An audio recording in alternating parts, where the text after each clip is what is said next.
didn't actually get told, and then I remember just saying, is it cancer then? Because my mum and dad both burst out into tears, and I was like, oh, what's going on? Prior to that, I'd never been in hospital, like apart from obviously my surgery, and that wasn't the most pleasant experience, you know, going from never been treated in a hospital before, never even been to A&E, to then, you know, been on a high dependency ward. You know, it was just crazy. What I needed was positivity. I knew that if I sat there and was really negative about it, I knew I'd get more like side effects. I knew that, you know, it was just how I had to cope with it, was being really positive and everything. Yep. Hello, my name's Charlie, the founder of Livedinsights, and welcome to the Livedinsights podcast. We're going to be having conversations with many different people on many different topics to get their insights, their experiences, their knowledge, their wisdom to help other people. Please tell friends, tell family, tell colleagues, and without further ado, let's crack on with this episode. Hello, and welcome to another episode of the Livedinsights podcast. Today the topic is cancer, and my guest today is Storm. Welcome, Storm. Hello. Hi. So obviously, you know, it's a topic that we don't wish that we, you know, talk about or have to talk about, but it is, you know, common for many people, and perhaps thought of more for as you get older. And unfortunately, in your case, you were a teenager when you were diagnosed with cancer. So, can we just go back to when you were diagnosed, or rather beforehand? Did you have symptoms? What were the reasons you went to get checked out? And just talk me through the sort of pre-diagnosis situation with yourself. Okay, so I was 19 when I was diagnosed, and I started getting some of the symptoms. So I was diagnosed with ovarian cancer, and I started getting some of the typical symptoms of ovarian cancer, such as like loss of appetite, belly aches, things like that. And obviously there was a lot going on at the time. It was middle of like lockdowns and things like that, so we just put it down to like generalized anxiety at the time. And I'd been to the doctors because it got to the point where I'd lost quite a lot of weight in such a short period of time. And was that from not eating primarily? Yeah, so it was a really weird feeling. It was like I'd have one mouthful of food and feel full, like I couldn't have any more. It was horrible. And normally I'm like, I don't struggle with my appetite. I'm, you know, I'll eat a full meal happily, you know, but at the time it was literally just I'd have barely any food and I'd feel so full. And also like tummy aches and some pain as well. Yeah. And I went to the doctors about it, and they were kind of leaning more towards it could be, I think it was not, it was inflammatory bowel disease or something like that. And so I'd been back to the doctors a couple of times and everything, and then I ended up having this really, really bad belly ache when I was at college at the time. And my friend was with me, and she said that I literally she said the colour just drained out of you, and then and was it like a sharp pain? Or? Yeah, it was hard to explain. It was like if you pressed on my tummy, or if I sat down, or if it just all the time it was this horrible like sharp pain, or like just like a dull ache. Did you think maybe your appendix, or lots of potential things it could be? So I think that was one of the main things. My mum's a nurse, so she was kind of worried about the appendix side of things when I started getting this like really severe bellyache. And I'd had blood tests and everything like that as well at the doctors, and they'd come back that you know, I had inflammation, and I had all my nutrients were really low, so they knew that somehow like my body wasn't taking in nutrients. So whatever you were eating, it wasn't processing it and getting benefits. So that was all. It was all kind of leaning down towards the like inflammatory bowel disease kind of thing. But yeah, when I got this bellyache, my friend knew that something wasn't right, and college did as well. So they ended up phoning 111 for me, and they said go to the 111 centre in Nottingham.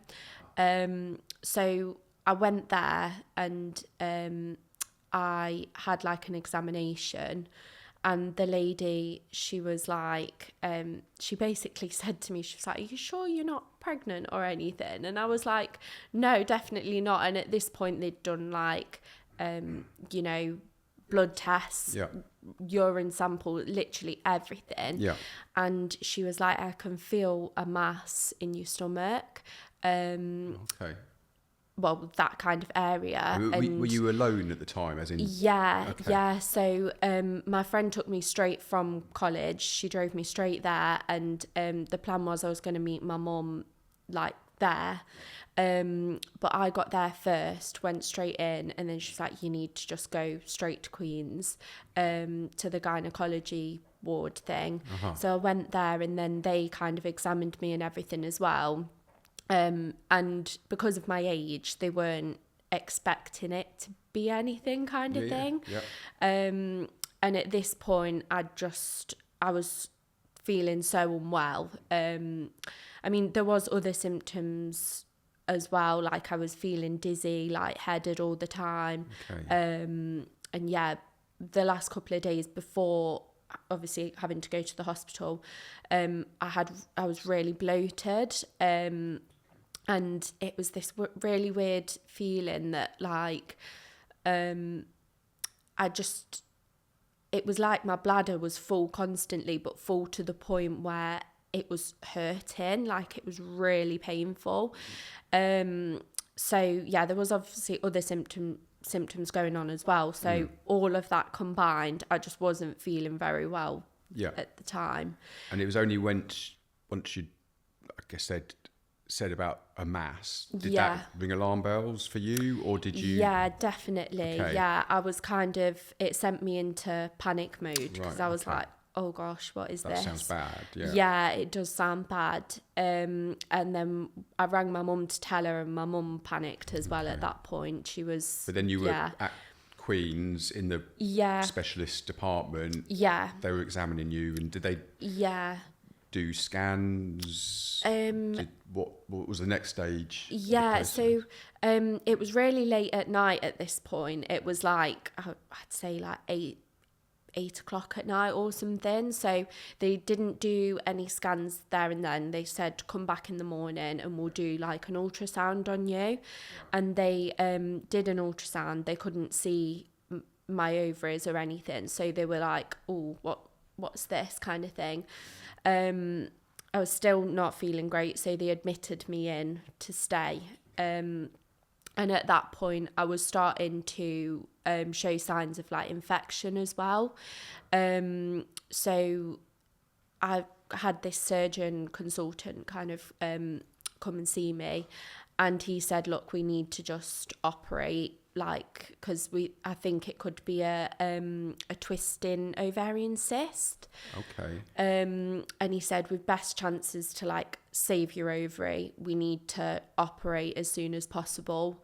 So they thought it was just going to be like an hour-long procedure kind of thing. So you was literally straight into the surgery? Pretty much, yeah. So that was probably at about, I'd say it was probably about, again, 8 o'clock at night, something like that. And then I think it was about 4 a.m.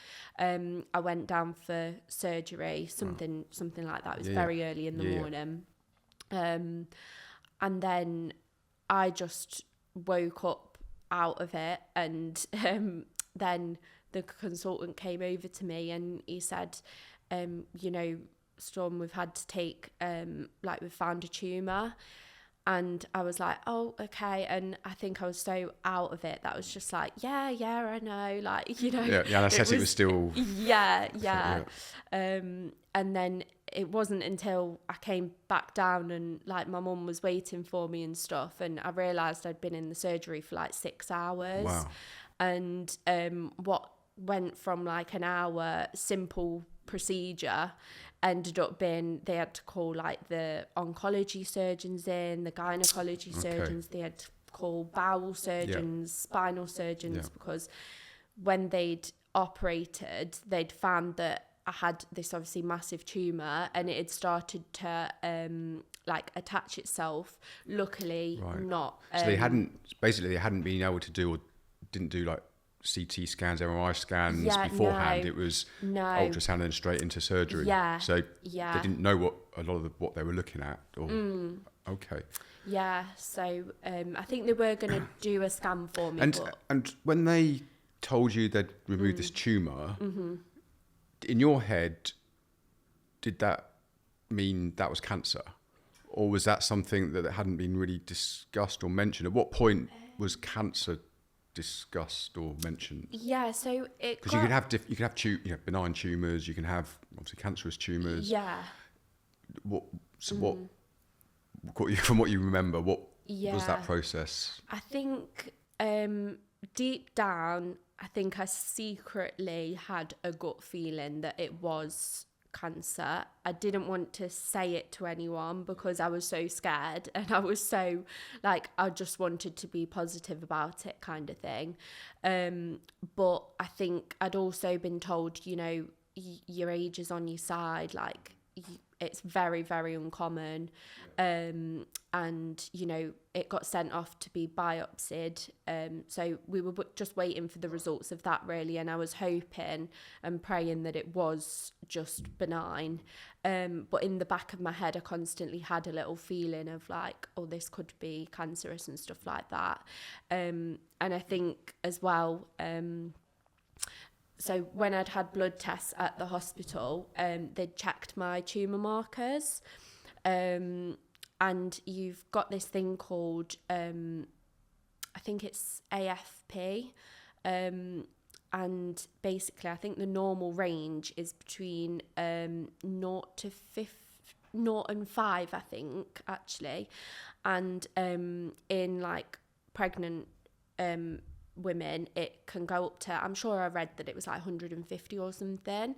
And we got given this form, and I didn't look at it or anything, but my mum being a nurse, she knows how to like interpret things, and my AFP was something like, I think it was 72,000 or something. Whoa. So it was so high. So my mum was like, you know, she kind of then went into this mindset of like, she almost knew, because this was so high, and she thought, how on earth would this not be, kind of thing. So yeah, but then I got, so once they'd biopsied it and everything, I got... Were you still in hospital? You stayed in hospital after the op? Yeah, so I was out in about 5 days. Okay. And did they give you the results of the biopsy during that time? No, you had to then you went home, not knowing, and basically just recovering from the operation. Went home and then went back to be told that it...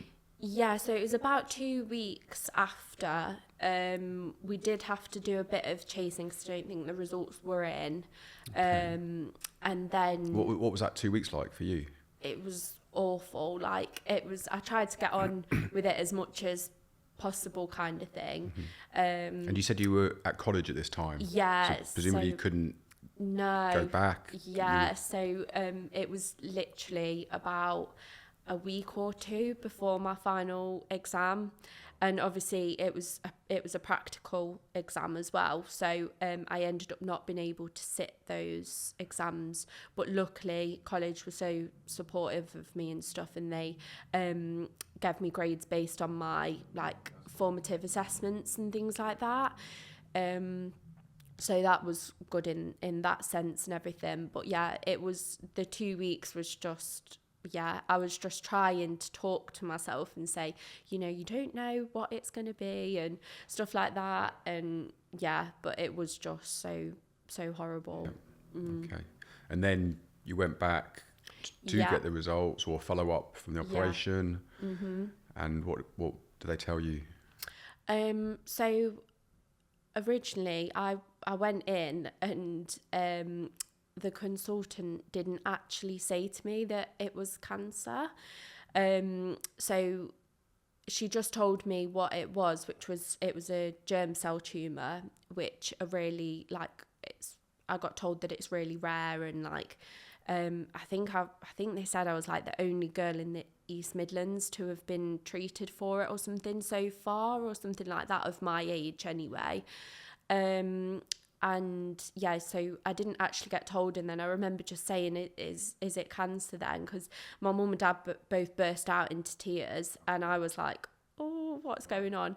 And I think there was like a nurse specialist there as well, which obviously they know that if there's a nurse there, that usually means that it's cancer. So I didn't really know that at the time. Well, I've had this conversation with some other people, and the reality is, the more people there are in the room, the worse it is. Yeah. Because when I got my diagnosis, I wasn't expecting it. I was expecting just to see the consultant, and there was like 4, 5, maybe 6 other people in the room. Yeah. And I was like, whoa, this is a bit strange. And that was the reason why, because they have, if they're giving you that sort of news, they need to have the nurses, the specialists, and so, I mean, unfortunately, if there is bad news, then you're probably going to know as you go into the room with the number of people there are. Yeah.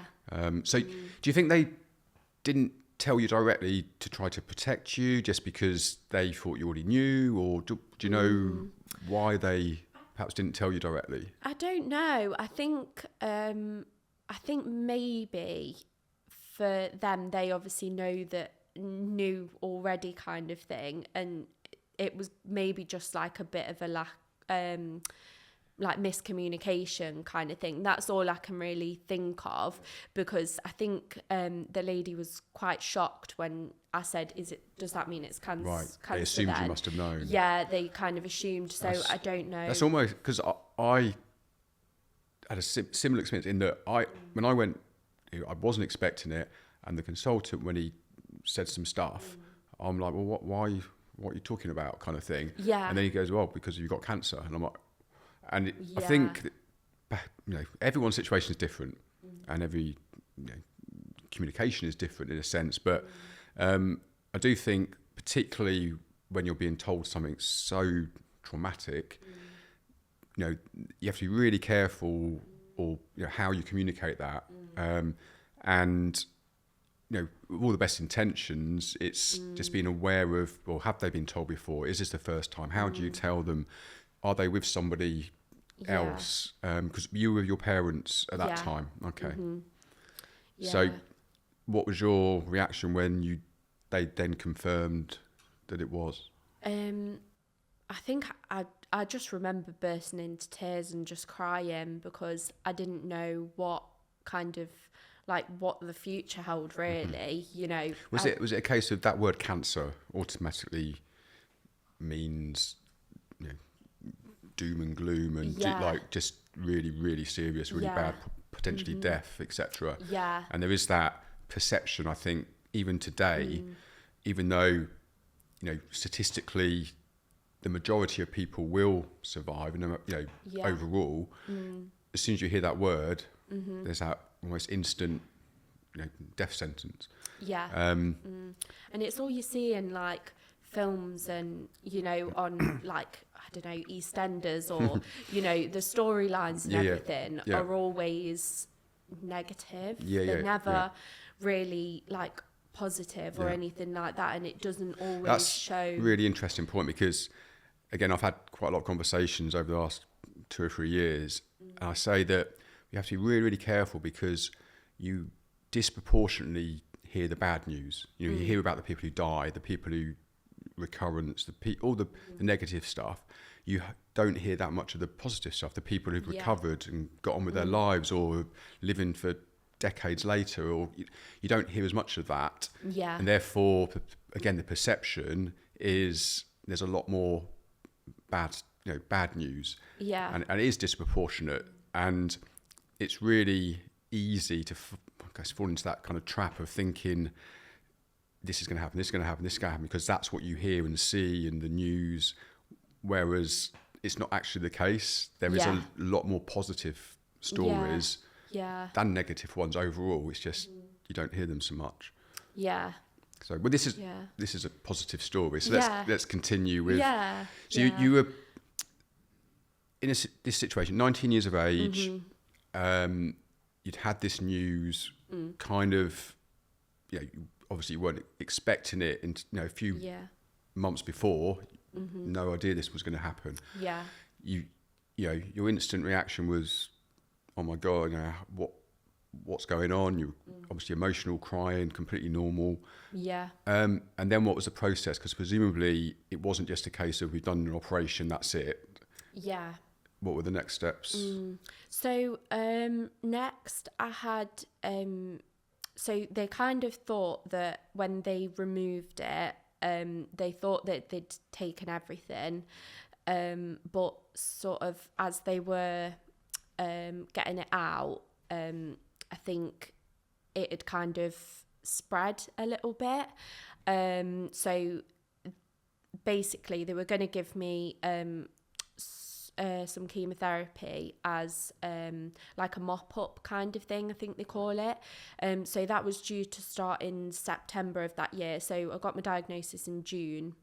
And then in the September, that was when my chemo was supposed to start. This is June 2021? Yes, I believe so, yeah. Okay, and then they said you're going to need a course of chemo. Yeah. Okay. So they'd kind of told me that and everything. This was when I met up with my consultant and my nurse specialist, because then I got transferred to like an oncology consultant rather than just a normal gynae. Was this at Queen's or City or? This was at City now, yeah. And honestly, my consultant was so amazing, like really good at explaining everything. They sat with me for, honestly, it must have been hours just going through everything, explaining it and stuff. And then I got told that I'd need to have a blood test just to check that obviously my tumour markers had come down, and that nothing had kind of come back. And in that time they were going to freeze my eggs as well, because obviously chemo can affect your fertility and things like that. But then I got my blood test results back and my tumour markers had started to rise again. So it basically was saying that it'd come back, it spread somewhere during the still surgery. cancerous cells around. Yeah. So that kind of scrapped the September thing and just then had to start my treatment in the June. Right, straight away. Straight away, yeah. Which I think really was a blessing in disguise, because that summer, September, I suppose October, you didn't have time to think. Yeah, exactly. So straight into the chemo.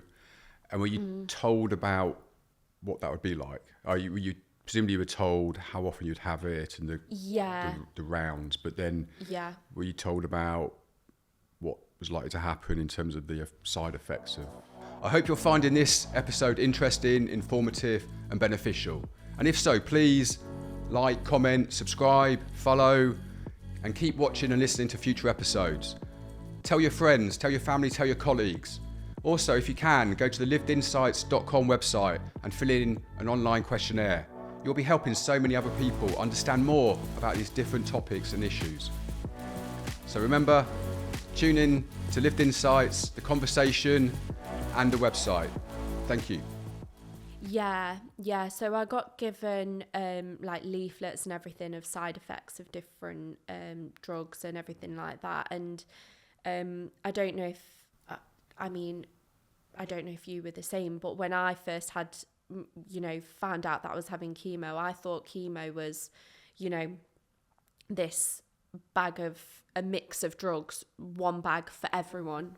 Okay. There's so many different types of chemo. There's so many different types, and I didn't realise that. So when they were kind of saying to me, oh, this is this is that, this will do this side effect, this will do that side effect. So again, my consultant was great with that.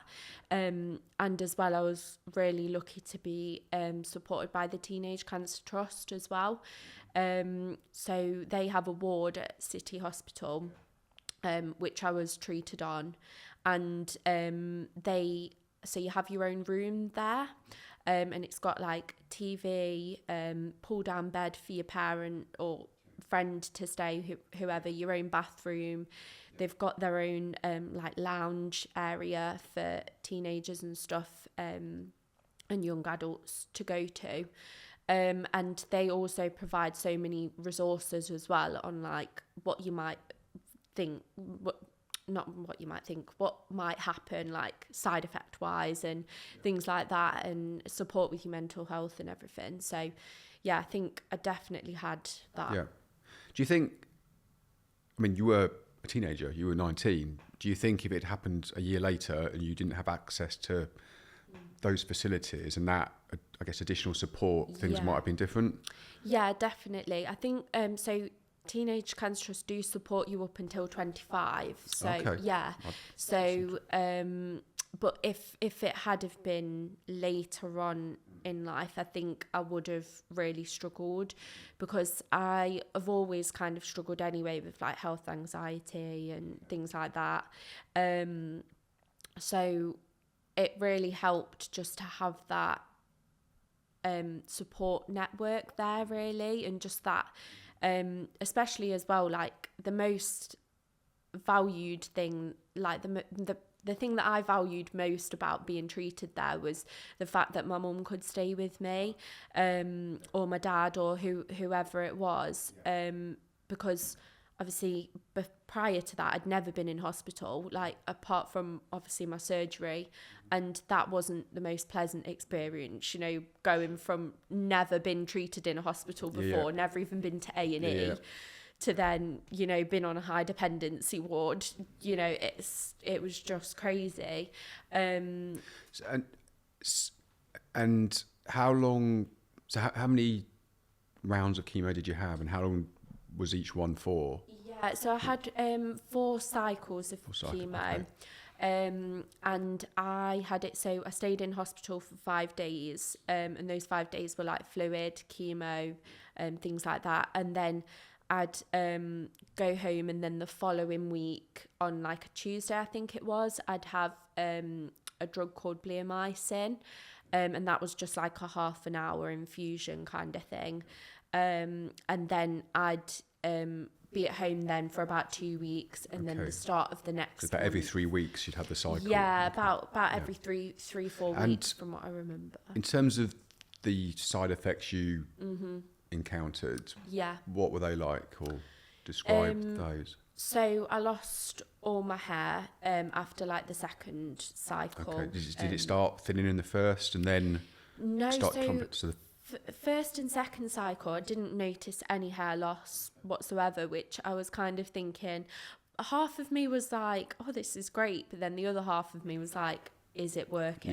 Because you're expecting it to. You're expecting your hair to fall out. Yeah. That's what they say. But then I remember literally just waking up one day and there was hair on the pillow, and then I brushed my hair and I was like, Mum, my hair's coming out, and it was coming out sort of very finely, if you know what I mean. And then by the end of that day, I was covered in hair, and it was just coming out like so thick and fast then. What was your reaction to that? Because I guess on the one hand, it's you must be very upset, but also then perhaps relief that, or maybe it is working now. Yeah, I think I was a bit, I was in two minds really. Like, I was glad it was working, but then at the same time, it's like a massive part of your identity. And I was thinking, oh no, like, is my little cousins, for example, are they going to know who I am? Are they, you know, I was dreading that, like, people thinking that I was ill, and I didn't want the, you know, the sympathy, or I didn't want people to look at me in the street and think, oh, she's got cancer, you know. And I think that's what I was dreading. Had you already discussed like wigs and did you then get one, or? Yeah, so originally I was going to have a cold cap, but then the nurse sat me down and she was like, Storm, like, you know, it does give you almost like constant brain freeze, and you know, I don't know, she was like, I don't know if your hair's going to thin underneath it. And, you know, so I decided against that in the end. And I was really lucky that I got a wig given to me by the Little Princess Trust. So it's ironic really, because I donated like 17 inches of my hair the year before or 2 years before to the Little Princess Trust. Okay. And then me and my friends used to joke like, oh, maybe I've got some of my hair back, like, you know, from the wig, because it is every possibility. Yeah. But yeah, what made you donate your hair previously? I had really long hair and I wanted a change anyway, and I thought, you know what, I'll just donate it to the Little Princess. That's interesting, because I imagine a lot of people wouldn't even think about that. Yeah. You know, I know perhaps more than most the general public that there's obviously a lot of women, girls who lose their hair, and having really good quality real hair wigs is really important. So perhaps people, anyone's watching this, thinking about what you did, you know, a couple of years before that, then what a great way of, you know, giving something back if you're going to cut your hair anyway. So yeah, definitely. And I think even just the comfort of a Little Princess Trust wig, because like synthetic wigs, they often have clips in and stuff like that, and trying to attach that onto no hair is so uncomfortable. So the Little Princess Trust one has no clips. It just like is fitted to your head. So it is really good. Obviously, if you do donate your hair, like it does go to a good cause. But So once you'd had your wig, did you find it you're okay wearing it, or did you sort of hide away from people seeing you, or did you know how was it in that sense? Because I imagine there was an element of not wanting to go out and what you're going through, because you're thinking people are watching, people are seeing. It's not, this isn't my hair, this isn't me. But at the same time, it's important to go out and important to try to be as normal as possible. Yeah. I think it was a bit different because of the time that it was. Obviously, COVID was very much still you know, and I was immunosuppressed. So I kind of had to go into shielding really. So I didn't really go out much, but I'd try and go out for a walk every day and stuff like that. And that was a big part for me, because I've always been into like my makeup, my hair and all stuff like that. So it just made me feel that little bit better putting my wig on. And just, you know, one of my biggest things was when I was going for my chemo, I'd make an effort, because it was my way of telling the cancer, like, you know, I'm winning, you're not, like I'm making this effort kind of thing. So yeah, I think I definitely would say I did wear my wig when I went out. I also wore like head wraps and things like that as well, but around the house, just... So I guess a more broader point, but did you tell many people? Did many people know your situation? Yeah. Did you make it public, or was it just close friends and family, or how what was your reaction, or what was your view on that? Didn't mind people knowing, or did you try to keep it personal? I think I was quite public about it. I spoke about it you know, on Instagram and things like that, because for me it was important to raise awareness, and it was like, I think being so young and having that experience, I wanted people from school, if they had any symptoms, to get them checked out. And, you know, because I think it's almost unheard of. It's not unheard of, but, you know, there's so little cases of like younger, kind of like teenage cancer compared to older people getting it. But it's still tens of thousands a year overall with different types of cancers. Exactly. So I was quite public about it, and I just wanted to raise as much awareness as possible about it.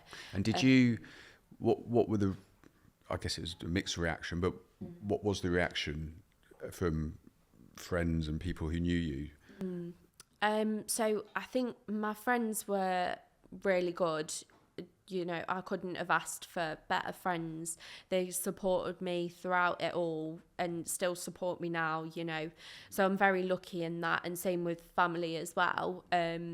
Obviously they were really upset and everything, but we all just kind of had this mindset of like, right, stay positive, like just got to stay positive kind of thing.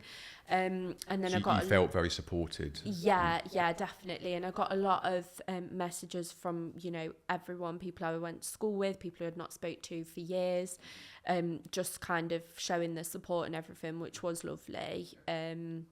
And yeah, it was, yeah. That's good. We might come on to that positive. in a bit, but yeah. So apart from your hair loss during chemo, what other symptoms did you have? Side effects, or was it okay? Yeah. So I was actually so lucky that I wasn't. Obviously, sickness is a massive side effect of chemo. Nausea and just feeling sick. Yeah. And I was so lucky that I didn't feel like that once. But I had expressed to my consultant that I don't like, you know, it really scares me, been sick and everything. So I'd expressed that to him, and he'd, again, another reason, like he listened so much. And I was given like really strong anti-sickness tablets and things like that. And yeah, I was very lucky in the sense that I didn't get sickness or anything, but I did get things like tinnitus in my ears. And a massive one for me that still kind of affects me now is like brain fog. And I think that's one of the hardest side effects, really, because nobody can see it. I mean, you say you still have affected now? Yeah, sometimes. Because I had what I can just describe as brain fog. Yeah. But perhaps I'm deluding myself, but it feels like that's gone away. It lasted about a year, and I don't know if it was the radio, because I had radiotherapy as well as chemo, whether it was a mix of both or just the chemo. But the way I described it to people was I just made more mistakes, as in, or forgot things, that in that 1 year than the whole of my lifetime put together times 10. It was just like, why am I, you know, I would say, right, I'm going to do this, and then could just completely forget about it. Yeah. Or just be completely vacant or make a mistake. And it's really hard to explain. Is that how yeah, definitely. you felt as well? Yeah. And it's hard because it kind of comes in and you don't realise it creeping in, kind of thing. And for me, it was like, I remember having a conversation with one of my friends, and I just stopped midway through the conversation, and I was like, I've completely no idea what forgotten. I'm talking about. Yeah, I've no idea what I'm talking about. And as well, like my mum, bless her, she was bored out of her mind, like just sat there in the hospital trying to entertain me, trying to be like, Storm, do you want to go for a walk? Do you want to play a game? Do you want to do this? And I was just like, no.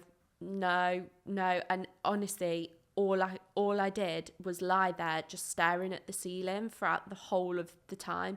And then it got to like 9 o'clock at night and Love Island was on, and then I was like, yeah, I'll watch Love Island. But it was like a brain, I think that was the brain fog as well, because it was like I just couldn't compute to do anything.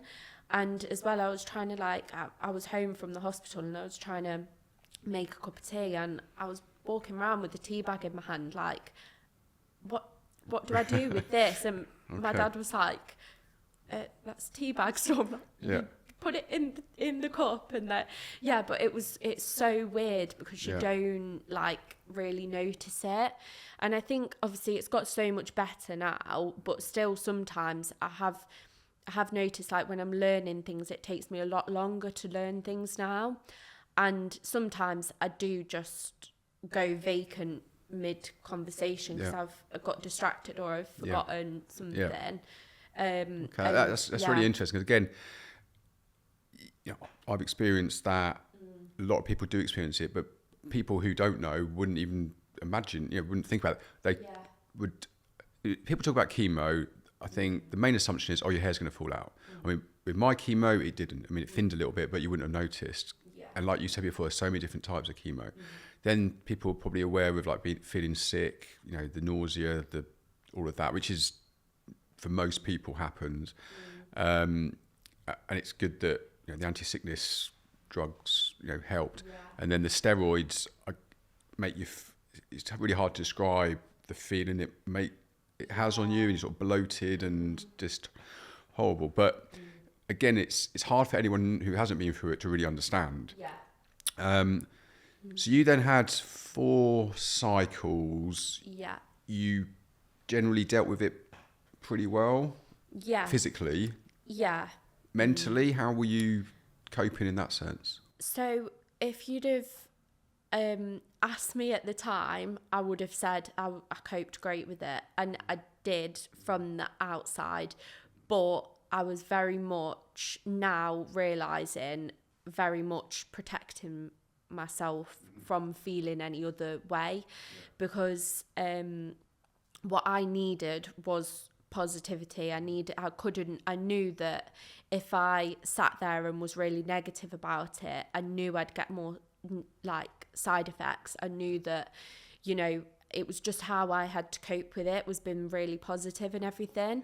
But then it's kind of been after my treatment that's been the most hard for me, because kind of like a year after, it hit me like a ton of bricks. I was like, what is these emotions? Because all of a sudden it was like I'd be driving to work and I'd burst into tears and I'd cry and I'd be like, where's this coming from? And it was just all that suppressed emotion. Because I read the questionnaire that you did. So, you know, a big part of Livedinsights is having people like yourself filling in the online questionnaire, providing your experience and your insights. And that was one of the big things I picked up on, where you talked about going into survival mode and being really positive and surrounding yourself with positivity. And that obviously really helped during, you know, the time you were going through the treatment. And it's a good thing, you know, and you always hear, be positive, stay positive. That's really important to do all that. And it is. But again, reading what you put, there was a downside that you only focused on that, and you didn't really give yourself the opportunity to be upset, to be angry, to be all those more negative emotions. And as you just said, it sort of came out later. And it's a really difficult balance to get, because you've got to be positive. You've got to do what's going to work for you, and try and work that out if you don't know beforehand how you're going to deal with stuff. But you have to then process what has happened, the trauma, the thought of dying, the treatments you go through, everything around that. And I mean, do you feel that subsequently you have been able to process that and deal with that? Because the other thing I saw from your questionnaire was how you've become stronger as a result of all of this, which I think again is really important. So. I think for me it was like, now looking back on it, I think you can be positive whilst you're still feeling all the negative emotions, kind of thing. Like, you know, if you feel sad, you can still put a positive spin on it, but you've kind of got to process why you're feeling sad and actually process that you are sad, kind of thing. Whereas I was just like, I wouldn't allow myself to cry, to be angry, to be sad, to be scared. It was constantly this, no, I'm happy, like, you know, I'm doing really well, you know. And it was this whole positivity kind of thing, and that did help. But then I think now, obviously, I've had to, after, when, you know, it's now the time to get on with your life, and, you know, and although you've still always got the reminder of it and it will always be a part of my life, kind of thing, I've now had to go back and almost feel those emotions after.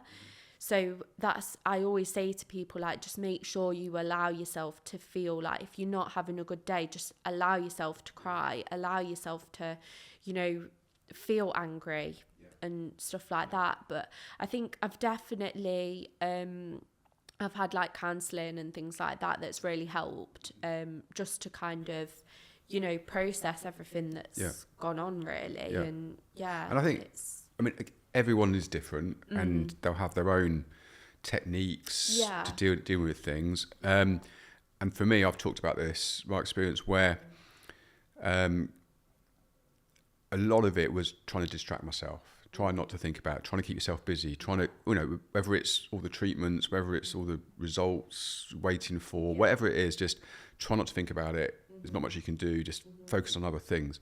Yeah. But then, and I was very good at that. I became a bit of an expert at that.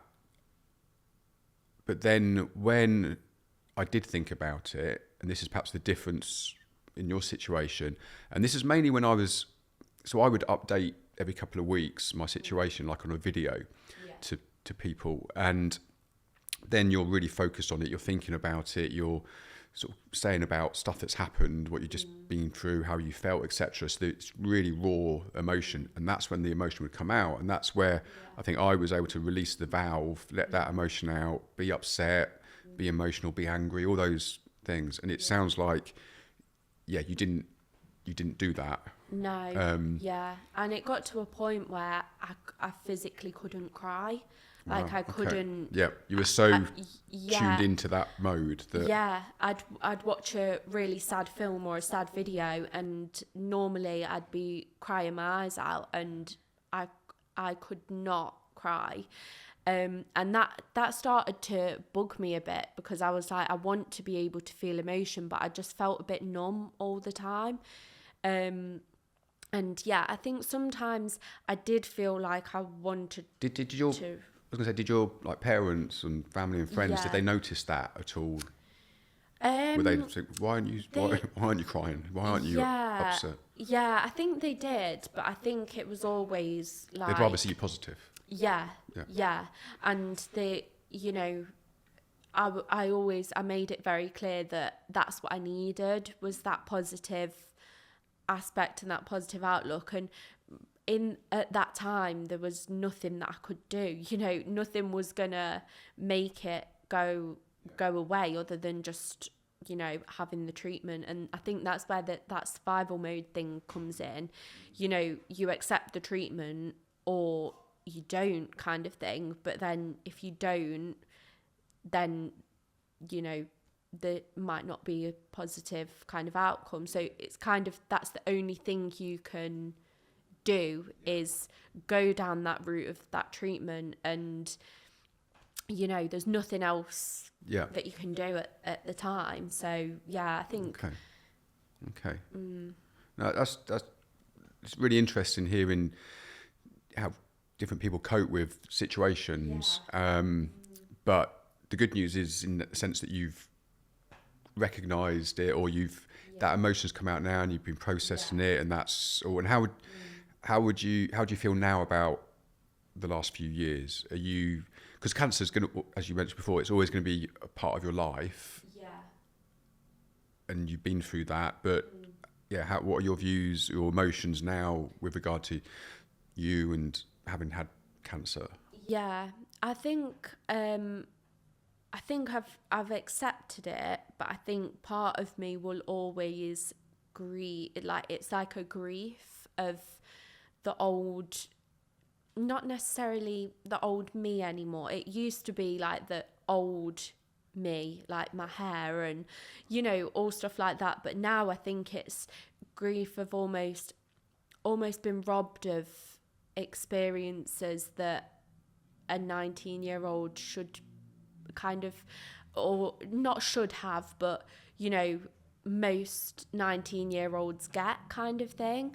So like, for me, obviously when COVID happened, nobody was going out. When we turned 18, nobody went clubbing, or you know what I mean. But then when I was in hospital, all of like friends, people who I went to school with, they all went out and did that kind of thing. And now it's like nobody wants to do that or wants to go out or wants to go to, like, you know, I mean, I don't really drink anyway, you know, but even just going out and having like the music and things like that, and it's kind of, do you feel you've missed out on being a teenager, being a okay, that's it. And like, I sometimes think to myself, you know, all these life experiences that people have at that age, what am I gonna like tell my kids when I'm older, you know, like when they're saying that they're going like, oh, I want to go out, and stuff like that. I'll never tell my daughter what I got up to when I was 19 or 20. But okay, again, that's interesting. And yeah, I can understand that side of it. But yeah, you're still young. You've still got so much stuff to do. This is what I'm realising now, like, you know, it's given me so many different opportunities and a different outlook on life now. So now I appreciate every day, and, you know, I'm grateful to wake up every morning, and I'm grateful when I get to go on holiday. I don't just take it for granted.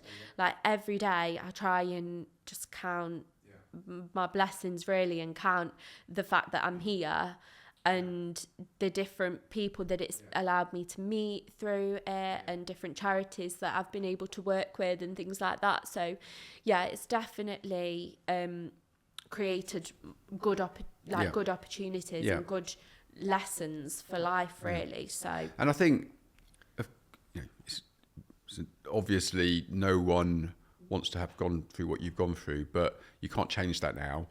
And taking all the positives out of it, you know, it will make you stronger. It makes you more appreciative, more gratitude, more, and you're likely to have a more fulfilling life as a result of that, because what you've been through. So yeah, I can understand, you know, what you're saying, but yeah, there's so many positives that have come out of it, which you may not realise until many years further down the line. I just wanted to, because before we filmed, you showed me something regarding your treatment. Do you want to get that and explain that? Because I think I was like really impressed with what it is and, you know, what you put together. So, do you want to explain what you've got there? So this is a thing that it's called the Beads of Courage, and I believe it's a charity. So I got given it when I was having my treatment, and it's basically this big long thing of beads, but it just gives a bit of like a visual representation of like what you actually go through, kind of thing. Because you mentioned about like number of days in hospital, number of bloods. So I think the yellow is like how many hospital stays, and this is just throughout my treatment, from when I first got admitted to hospital to me when I rang the bell. So it's like hospital stays, that's like how many sort of bags of chemo or chemo sessions I had. The black is like blood tests, and then blues steroids and things like that. So it just gives a bit of a visual thing, because I think sometimes, you know, you think about going into hospital, and I mean, we were talking before, weren't we, like nobody knows how many blood tests you've had, you know, people don't know that there's like a bag of fluid for like for every bag of chemo that you have, or, you know, different things like that. People don't, it's not out there for people to know, really. I mean, I mentioned about the amount of bloods I had, partly because I'm on trial, but just with any treatment, you know, I would say at least 50, maybe 60 times, cannulas in your arm, blood taken out. And it's so almost like normal part of your treatment and routine that you don't really mention it to people, and people don't know about it, and all the other tests you have and all the other stuff that they do and all the hospital appointments and all the checks and everything. And people just don't know that. No. And you know, they're probably not expected to know it, but if they did, they'd be like, wow, I didn't realise that. Oh my God, that's... But that representation, it's a really good way of showing kind of what's involved. And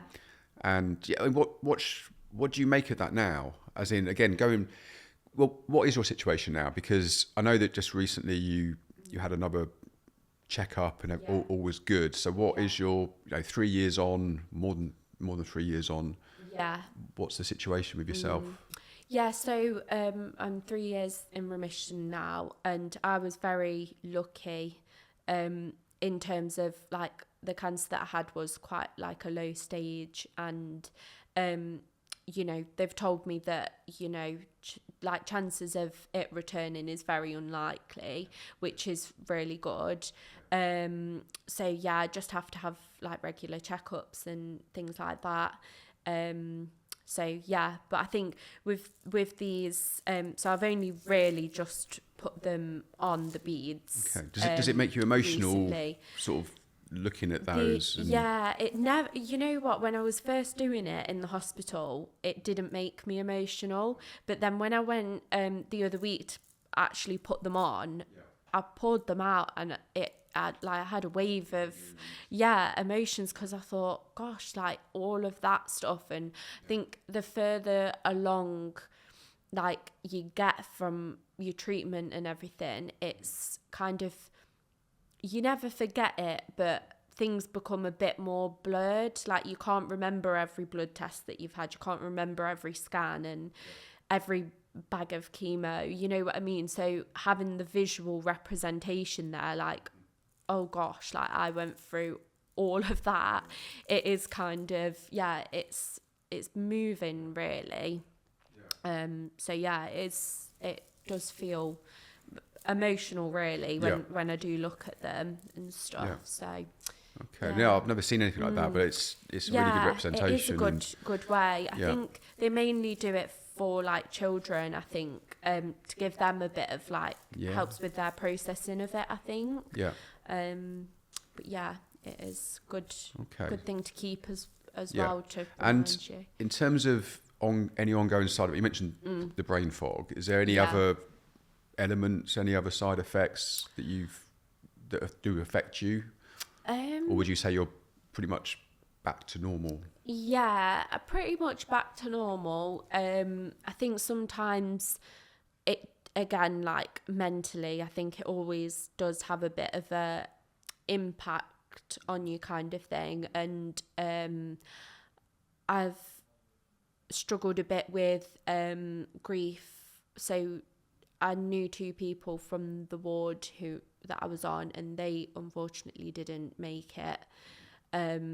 And that kind of sometimes does hit me, because, it'll be when I'm at a concert or when I know it's something that they're kind of like missing out on kind of thing.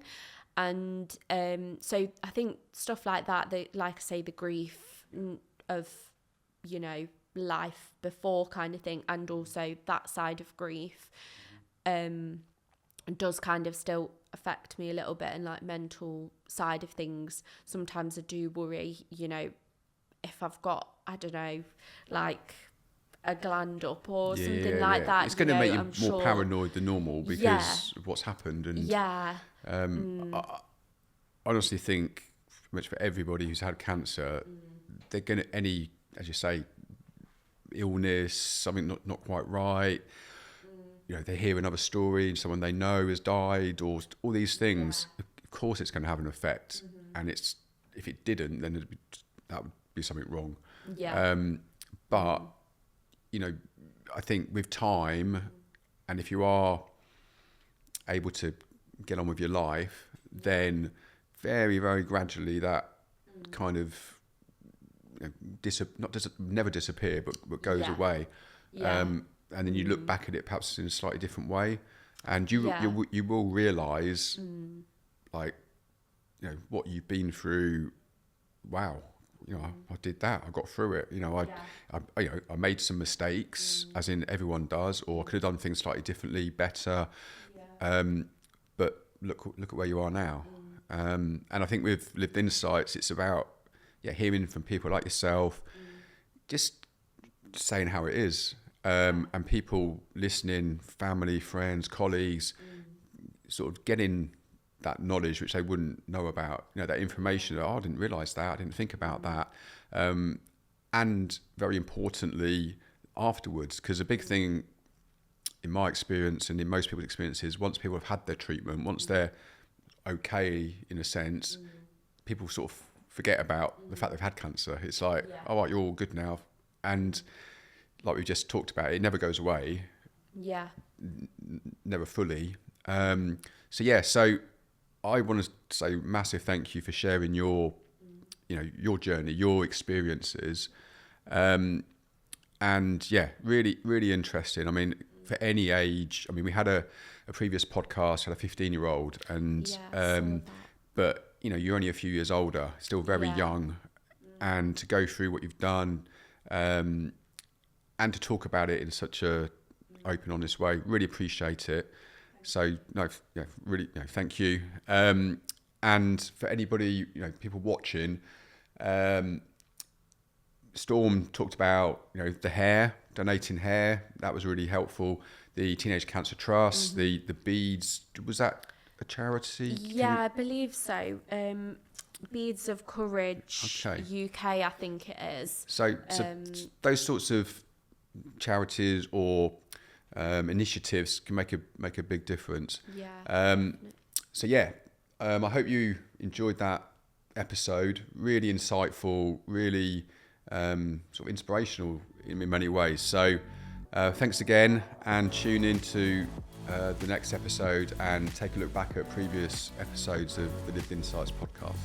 Thank you.